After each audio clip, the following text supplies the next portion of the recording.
কাঁঠাল সত্ত্ব টক ঝাল মিষ্টি কাঁঠাল সত্ত্ব রেসিপি। আসসালামু আলাইকুম। শাহিদা কিচেনে সবাইকে স্বাগতম। আজকে আমি আপনাদের সাথে খুবই মজার একটি রেসিপি নিয়ে হাজির হয়ে গেলাম। আজকের রেসিপিটা হচ্ছে পাকা কাঁঠালের তৈরি টক ঝাল মিষ্টি কাঁঠাল সত্ত্ব রেসিপি। আশা করছি আমার আজকের রেসিপি আপনাদের কাছে ভালো লাগবে। ছোট্ট একটি লাইক দিয়ে ভিডিওটি দেখা শুরু করবেন। যদি ভালো লাগে চ্যানেলটি সাবস্ক্রাইব করে সাথেই থাকবেন। কথা না বাড়িয়ে চলে যাচ্ছি মূল রেসিপিতে। কাঁঠাল সত্ত্ব তৈরি করার জন্য আমি এখানে একটি পাকা কাঁঠাল নিয়েছি। তারপর আমি হাতের মধ্যে কিছুটা সরিষার তেল মাখিয়ে নিয়েছি, যাতে করে কাঁঠালটা ভাঙার সময় হাতের মধ্যে কষ না লেগে যায়। সেজন্য কিন্তু অবশ্যই হাতে কিছুটা তেল মাখিয়ে নিতে হবে। তারপর আমি সম্পূর্ণ কাঁঠালটাকে ভেঙে এখান থেকে কাঁঠালের কোষগুলোকে নিয়ে নিচ্ছি। আপনারা যদি খুব বেশি কাঁঠাল সত্ত্ব তৈরি করতে চান সেক্ষেত্রে কাঁঠালের পরিমাণটা আর একটু বাড়িয়ে নিলে চলবে।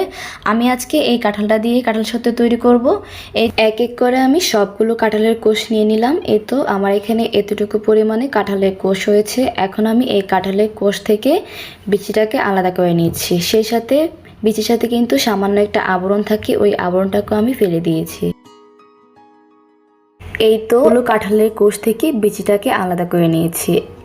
এখন আমি এই কাঁঠালের কোষগুলোকে ব্লেন্ডার করে নেব। এই জন্য একটা ব্লেন্ডারের জারে আমি এখান থেকে যে কাঁঠালের কোষগুলো বিচি থেকে আলাদা করে নিয়েছিলাম ওইখান থেকে অর্ধেক কাঁঠালের কোষগুলোকে আমি এখানে দিয়ে দিচ্ছি। একসাথে কিন্তু খুব বেশি দিয়ে ব্লেন্ড করা যাবে না। 2 মিনিট সময় নিয়ে আমি ব্লেন্ড করে নিয়েছি। খুব সফট একটা পিউরি হয়েছে। একইভাবে আমি সবগুলো কাঁঠালের কোষগুলোকে ব্লেন্ড করে নেব।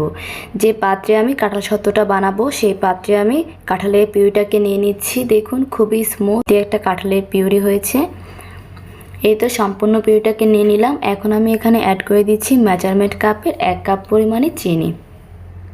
সেই সাথে অ্যাড করে দিচ্ছি 1 টিস্পুন পরিমাণে লবণ, আর দিয়ে দিচ্ছি 1 চা চামচ পরিমাণে গরম মশলার গুঁড়া, দিয়ে দিচ্ছি 1 টেবিল চামচ পরিমাণে মরিচের গুঁড়া, আর দিয়ে দিচ্ছি 1/2 কাপ পরিমাণে তেঁতুলের রস।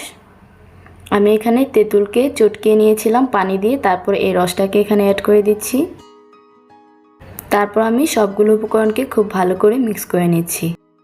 আমি কিন্তু এখানে মরিচের পরিমাণটা একটু বাড়িয়ে অ্যাড করেছি। আমি যেহেতু এখানে টক ঝাল মিষ্টি কাঁঠাল সত্ত্ব তৈরি করব সেজন্য চিনির পরিমাণটা এবং মরিচের পরিমাণটা একটু বাড়িয়ে অ্যাড করেছি। আপনারা চাইলে আপনাদের পছন্দ মতো সব কিছু পরিমাণ করে দিতে পারেন।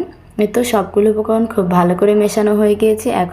এখন আমি এই পাত্রটাকে চুলায় বসিয়ে দিচ্ছি। তারপর চুলার আঁচটা হাই হিটে রেখে এই কাঁঠালের পিউরিটাকে আমি জাল করে নিচ্ছি। যতক্ষণ পর্যন্ত না চিনি থেকে পানিটা ছেড়ে কাঁঠালের পিউরিটা ঘন একটা পিউরি হয়ে আসবে ততক্ষণ পর্যন্ত কিন্তু এই কাঁঠালের পিউরিটাকে জাল করে নিতে হবে। আর এই কাঁঠালের পিউরিটা জাল করতে কিন্তু খুব বেশি সময় লাগে না। 3 থেকে 4 মিনিটের মতো জাল করলেই কিন্তু খুবই সুন্দর একটা ঘন টেক্সচার চলে আসে। পর্যায়ে কিন্তু চুলার আঁচটা মিডিয়াম থেকে কিছুটা কমিয়ে রাখতে হবে। এই তো আমি প্রায় 2 মিনিটের মতো জাল করে নিয়েছি। তারপর আমি এখানে অ্যাড করে দিচ্ছি 5 ফোড়নের গুঁড়া। আপনারা চাইলে আস্ত 5 ফোড়নকেও খালি তাওয়ায় টেলে গুঁড়ো করে দিতে পারেন, তবে আমি আজকে এখানে রেডিমিক্স 5 ফোড়নের গুঁড়াটা অ্যাড করছি। আমি এখানে প্রায় 1 টেবিল চামচ পরিমাণে 5 ফোড়নের গুঁড়া দিয়েছি। তারপর 5 ফোড়নের গুঁড়াটাকে আমি কাঁঠালের পিউরির সাথে খুব ভালো করে মিক্স করে নিচ্ছি। খুব ভালো করে মিক্স করতে হবে যাতে করে কোনো প্রকার লাঞ্চ ক্রিয়েট না হয়। 5 ফোড়নের গুঁড়াটা দেওয়ার পর কিন্তু খুব বেশি সময় ধরে জাল করতে হবে না, 1 থেকে 1.5 মিনিটের মতো জাল করে নিলেই চলবে। এই তো এটা কিন্তু অনবরত লাড়তে হবে। আর এই কাঁঠাল সত্ত্ব তৈরি করার জন্য কিন্তু চেষ্টা করবেন ননস্টিকের প্যানে তৈরি করার জন্য। অন্যান্য হাঁড়িতে তৈরি করলে কিন্তু খুব সহজেই নিচ থেকে লেগে যাবে এবং কি পুড়ে যাওয়ার সম্ভাবনা থাকবে।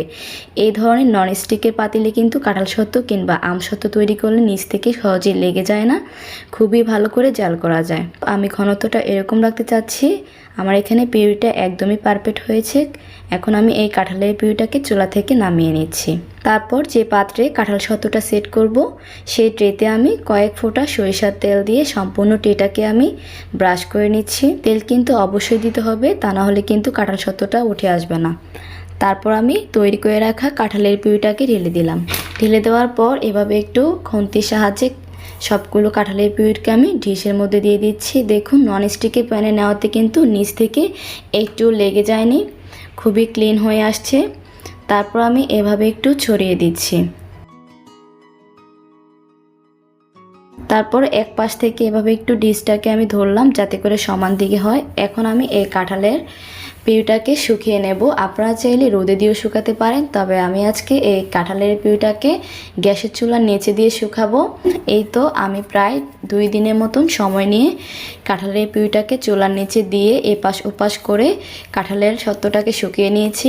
উপরের অংশটা শুকানোর পর কাঁঠাল সত্ত্বটাকে উল্টে দিয়েছিলাম। এই তো সেমভাবে কিন্তু দ্বিতীয় অংশটাও শুকিয়ে গিয়েছে।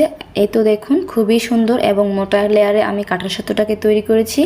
আপনারা চাইলে আপনাদের পছন্দ মতো ভারী কিংবা পাতলা করেও তৈরি করতে পারেন। এখন আমি কাঁঠাল সত্ত্বটাকে কেটে আপনাদের মাঝে শেয়ার করছি। দেখুন মাশাল্লাহ, কাঁঠাল সত্ত্বটা দেখতে কিন্তু খুবই লোভনীয় হয়েছে। এটা দেখে কিন্তু কোনোভাবে বোঝাই যাচ্ছে না যে এটা কাঁঠাল সত্ত্ব, মনে হচ্ছে যেন এটা আম সত্ত্ব। আর খেতেও কিন্তু খুবই টেস্টি। আশা করি আপনারা বাসায় একবার হলেও ট্রাই করে দেখবেন। আর রেসিপিটি কেমন লেগেছে অবশ্যই কমেন্টে আপনাদের মতামত জানাতে ভুলবেন না। আশা করছি আমার আজকের এই কাঁঠাল সত্ত্ব রেসিপিটি আপনাদের কাছে ভালো লেগেছে। রেসিপি ভালো লাগলে লাইক কমেন্ট শেয়ার করতে ভুলবেন না। সেই সাথে আপনি যদি এই চ্যানেলে নতুন দর্শক হয়ে থাকেন তাহলে অবশ্যই আমার চ্যানেলটি সাবস্ক্রাইব করে সাথেই থাকবেন। যারা ফেসবুক পেজ থেকে ভিডিওটি দেখছেন তারা পেজটি ফলো করে সাথেই থাকবেন। আজকের মতো বিদায় নিচ্ছি। দেখা হবে অন্য কোনো রেসিপি নিয়ে। আল্লাহ হাফেজ।